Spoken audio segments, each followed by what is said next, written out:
What's up, you beautiful people? Welcome back to another episode of Empowered Deen, where we talk about anything and everything related to Islam and Muslims. Learning about any religion is not something that happens overnight. Faith is full of depth, traditions, and teachings that can take a lifetime to fully understand.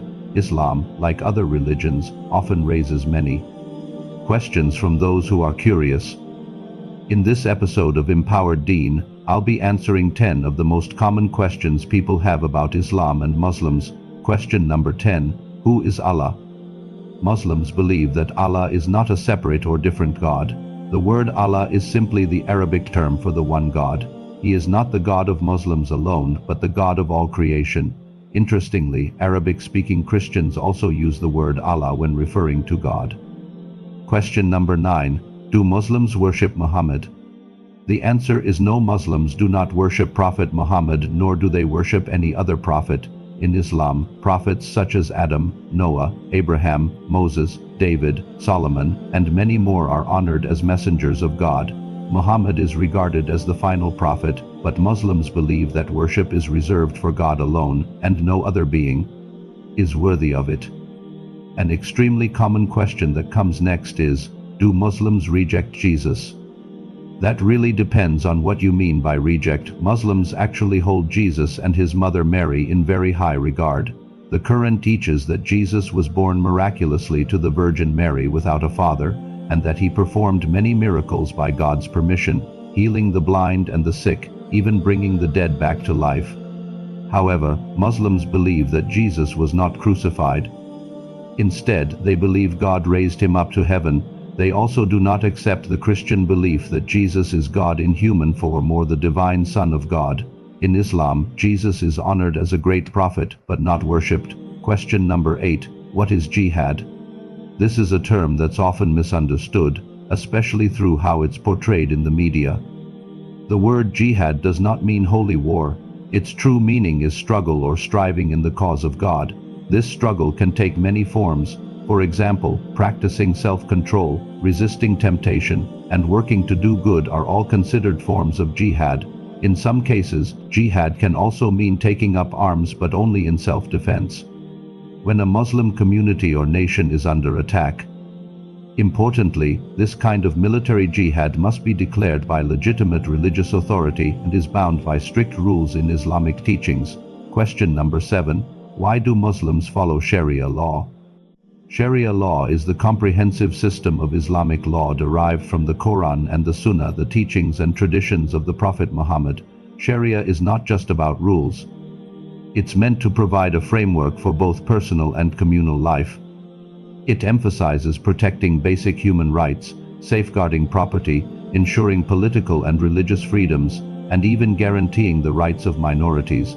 Think of it as a guiding structure that can work alongside the laws of a country, aiming to create justice and harmony in society. And now for the top 6 most common questions. Make sure to stick around until the end, because number 1 might just leave you surprised. Question number 6. Why don't Muslims eat pork or drink alcohol? The Quran clearly instructs Muslims to avoid pork and pork products, the meat of animals that died before slaughter, carnivorous animals, blood, and any form of intoxicants like alcohol or drugs. The idea behind these prohibitions is to protect both physical health and spiritual well-being. By avoiding what can harm the body and cloud the mind, Muslims believe they can live healthier, more disciplined lives in service to God. Question number 5. What is halal? Halal is another common question, and it simply means permissible in Arabic. It refers to what is allowed in Islam, particularly when it comes to food and drink. For example, halal meat comes from animals that are slaughtered in a specific, humane way while God's name is mentioned. But halal can also apply more broadly to anything in life that is considered lawful and good. Question number 4. Why don't Muslims celebrate Christmas? Generally, Muslims don't celebrate religious holidays outside of their own faith like Christmas or Easter, because those days are rooted in Christian beliefs. However, non-religious celebrations such as Thanksgiving, Independence Day, or other cultural holidays are not considered a contradiction to Islamic practice, so many Muslims may choose to take part in them. At the same time, Muslims have their own religious celebrations, the two biggest being Eid al-Fitr, which marks the end of Ramadan, and Eid al-Adha, which commemorates the story of Prophet Abraham's sacrifice. Depending on the Islamic school of thought, there may also be other observances. Question number 3. Do Muslims really believe in 72 virgins? This is one of the most common and most misunderstood questions about Islam. The idea of 72 virgins is often linked to descriptions of paradise in Sunni Islamic traditions. The Quran, in Surah 55, verses 69-74, describes rewards in paradise, including companions referred to as pure beings of great beauty. However, the Quran does not give a specific number. The reference to 72 comes from a hadith, a recorded saying of Prophet Muhammad, but scholars have debated its authenticity. For example, Islamic scholar Hafiz Salahuddin Yusuf noted that the narration claiming everyone will have 72 wives has a weak chain of transmission.